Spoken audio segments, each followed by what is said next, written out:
Hello મિત્રો, તો સ્વાગત છે તમારા બધાનું ફરી એક વખત આપણા વ્લોગમાં।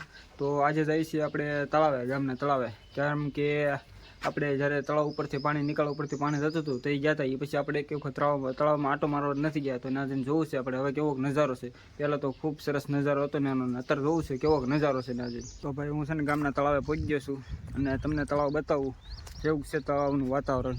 તો જુઓ આવું છે કાંઈક વાતાવરણ। જોકે પહેલાં અહીંયા આવો તો તે આ બધેથી પાણી ઉપરથી જતું હતું, જો અહીંથી રેડથી પાણી ઉપર જતું હતું, પણ હવે નથી જતું।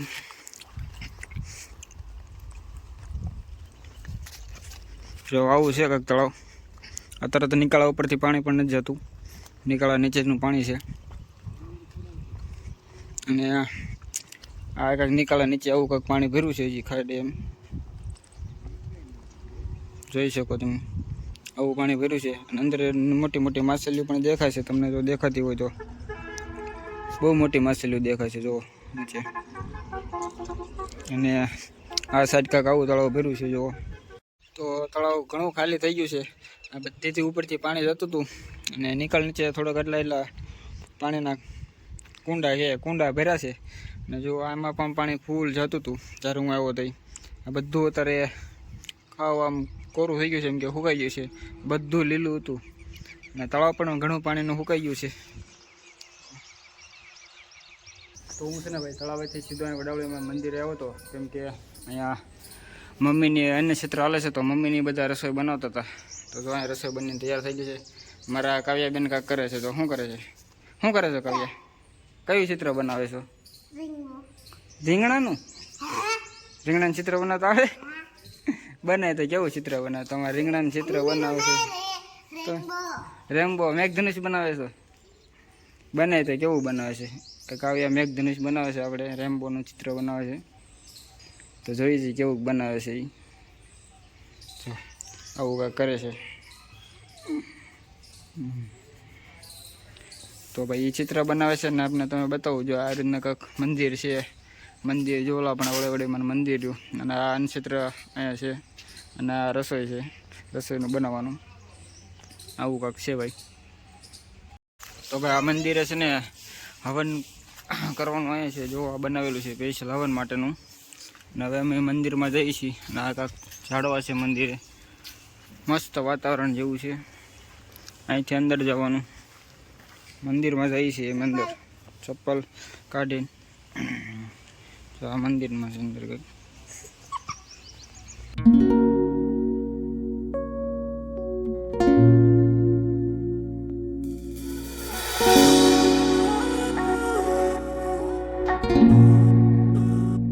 તો હું છે ને પહોંચી જઈશ મિત્ર ગોપનેશ્વર, અને તમે જોઈ શકો છો હજી વચમાંથી જાઉં છું તો આવું કાંઈક વાતાવરણ છે, નથી ઉપરથી પાણી આવે છે, અને હજી આગળ જવાનું છે અહીંથી, વચમાં ઊભો રહીને તમને બતાવું છું। જો આવે નીચે પાણી આલું જાય છે, અને એક અહીંયા આપણે મંદિર છે ના, તો હું નથી ગયો ક્યારે, પણ આ જો તમે પાણી આલું જાય છે, અહીં મસ્તનું મસ્ત નજારો છે બાકી એકદમ, અને ડુંગરા જુઓ તમે એકદમ મસ્ત છે બાકી।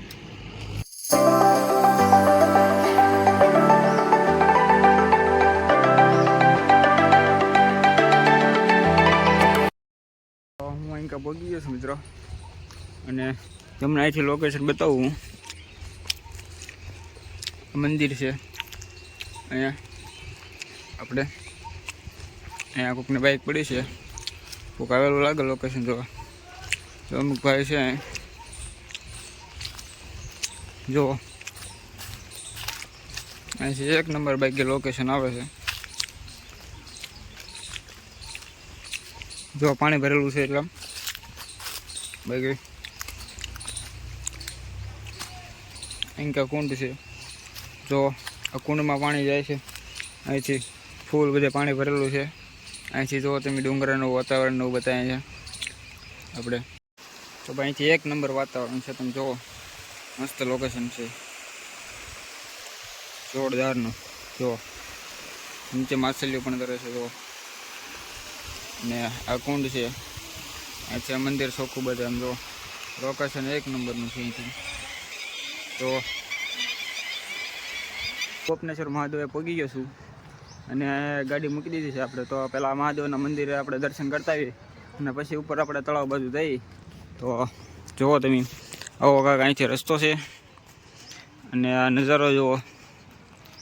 આ ભાઈ હું ફેબ્રુઆરી મહિનામાં આવ્યો છું. જો તમે અહીંયા ચોમાસામાં વરસાદ ચાલુ હોય ને આવતા હોય તો અહીંનો નજારો કાંક અલગ જ હોય. એવી લીલોતરી હોય અહીંયા કે આમ વાત જ ન પૂછો. એવી બધી લીલોતરી હોય. આ બધા ડુંગરા લીલા હોય. હાવ અત્યારે જો થોડું પાણી આવે છે અહીંથી અને આ ડુંગરા જો બધા લીલા હોય. તો આપણે મહાદેવના મંદિરે દર્શન કરીને ઉપર તળાવ બાજુ જઈએ. તો આવું કાંક છે ભાઈ. અહીંથી આપણે જવાનું છે. તમને દેખાતું છે અહીં મહાદેવનું ઉપર મંદિર. આપણે શિવોરમાં ભાઈ જે નવનાથ કરવા આવે ને એમાંથી એક આ ગૌતમેશ્વર મહાદેવનું મંદિર છે. નવનાથમાંથી એક નાથ આ અને જોઈ શકો છો તમે અહીંનું લોકેશન. તો જવો અહીંથી એક નંબરનું લોકેશન છે ભાઈ. તો હું મંદિરની અંદર આવી ગયો છું અને મંદિરની અંદર આવતા જ આવું કાંક પેસ છે. જો જગ્યા પણ વધારે છે. બેહવાલાયક સ્થળ છે. પણ પાણી પીવાનું છે અને અહીંથી આપણે દાદરા ઉપર ચડવાના છે. તો અહીંથી જો જાહેરાત કરી છે કેમેરા મોબાઈલનું બધું બંધ છે. મંદિરની મુલાકાત લઈ લીધી છે અને મહાદેવના દર્શન પણ કરી લીધા છે અને પ્રસાદીમાં એક લાડુડી પણ આપી દીધી છે અને આપણે ખાઈ લીધી. અને ના આપણે વિડીયો અને ફોટો એવું કંઈ અલાઉડ નહોતું તો આપણે નહોતું ઉતાર્યો. પણ હવે જઈએ છીએ આપણે તળાવની મુલાકાત લેવા. તો ભાઈ આ રસ્તેથી આપણે એ રસ્તેથી ઉપર જવાનું છે તળાવની મુલાકાત લેવા. તો તળાવ જઈને નલો મળવી.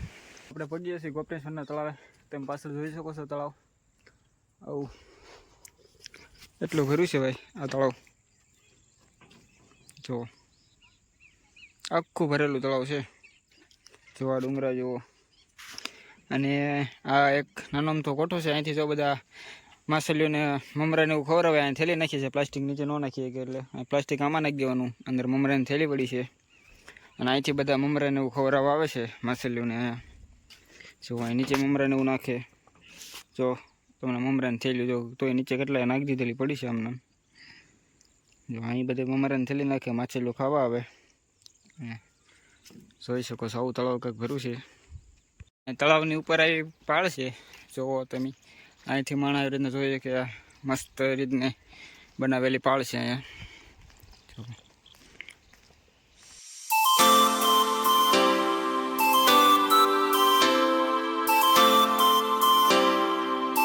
આપણે શિવોરના ગોપેશ્વરની મુલાકાત લઈ લીધી છે અને હવે આપણે નીકળીશું ભાઈ ઘર બાજુ. અને તમે જોઈ શકો છો અહીંયા ઠેઠ સુધી આપણે ટુ વ્હીલ લઈને તમે આવો હોય તો આવી જાય છે. નીચે ડેલો છે. જો બંધ ન હોય તો બતાવું તમને ડેલો છે. ગોપેશ્વરનું સરોવર ગોપેશ્વર સરોવર લખ્યું છે. જો તમારી ગાડી અહીંથી ઉપર વહી આવે છે નીચેથી આવું કાંક સર્કલ છે. જોવો અહીંયા જો આવડો આ ગેટ બંધ છે ભાઈ. આ ગેટ ખુલ્લો હોય તો તમારે ટુ વ્હીલ ઠેઠ ઉપર વહી જાય તળાવ સુધી. આ ગેટ અત્યારે બંધ છે. ને હું ગોપેશ્વર તળાવેથી વહી આવું છું. અમને અમારા અશ્વિનભાઈને મળવા માટે આવું છું. અહીંયા વાડીએ બોલાવો છે તો અમારા અશ્વિનભાઈ જો તમને દેખાતા હોય તો જો બેઠા. તો અમારા અશ્વિનભાઈ અહીં બેઠા છે. એને મળવા આટો આવ્યો છું. અહીં અશ્વિનભાઈ છે, જગદીશભાઈ છે, અજયભાઈ છે અને આ નાળું છે કાંક રેલવેનું. તો ભાઈ અહીં પહોંચ્યા છું. જો અમારા અશ્વિનભાઈ ભાઈ વ્લોગ ઉતારે છે ભાઈ. અશ્વિનભાઈ તમારી ચેનલનું નામ કહી દો. હાલો ભાઈ. મારી ચેનલનું નામ મિસ્ટર એજે વ્લોગ. હા બરોબર. અમારા અશ્વિનભાઈ પણ વ્લોગ ઉતારે છે. અમારા જગદીશભાઈ જગદીશભાઈ તમે કેમ બંધ કરી દીધું વ્લોગનું? એક દી વિડીયોમાં આવ્યો પછી તમે બંધ કરી દીધું. અને અમારા અજયભાઈ જો અજયભાઈ તમે તો કહી દો. મજામાં જ રહેવાનું. તો આપણે ક્યાંયથી કાંઈ લઈ જવું છે ભાઈ? તો પછી તમારા જગદીશભાઈ તો ભાઈ નીચે જાય છે. પોપટના બસા ગોતવા જાય છે અને હું તો જાઉં છું આમ હોય. અહીંથી દાદી બીક લાગે એવું છે. જગલા જો ભાઈ જગદીશભાઈ નીચે ગયા. હું ભાઈ અહીંથી નીચે ઉતરું છું. હે અહીંયા આવા જગો બસા ગોશે.